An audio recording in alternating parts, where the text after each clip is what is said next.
Rapat parlemen di Knesset Israel pada Senin 22 Januari 2024 mengalami kekacauan. Pasalnya sejumlah keluarga para sandera warga Israel menerobos masuk ke dalam ruang rapat. Suasana pun menjadi kacau balau karena diwarnai dengan aksi dorong-mendorong.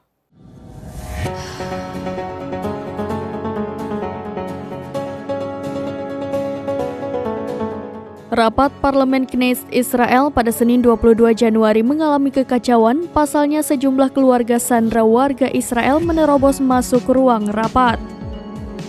Suasana pun menjadi kacau balau karena diwarnai aksi dorong-mendorong. Dikutip dari tribunnews.com, rapat tersebut dihadiri oleh Gubernur Bank Israel hingga Ketua Komite Keuangan Israel. Dalam rapat tersebut mereka menjanjikan komitmen untuk membebaskan para sandera. Namun, rapat tersebut menjadi kacau lantaran kemarahan warga Israel. Video keluarga sandera menerobos ruangan rapat beredar di media sosial. Setidaknya ada 20 orang yang berusaha masuk ke ruang rapat itu. Adapun mereka tergabung dalam forum sandera dan keluarga hilang. Sembari menerobos ruang rapat, mereka membawa foto para sandera. Seorang pria bertubuh gembal yang berusaha masuk namun dihalangi oleh pihak yang berwenang.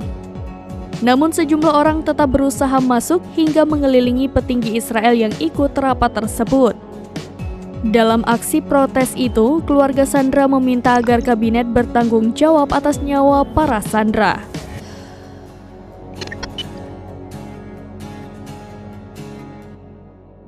Demikian informasi terkini, Syederalun saksikan terus berita lainnya di kanal YouTube Serambi News, website dan Facebook serambinews.com.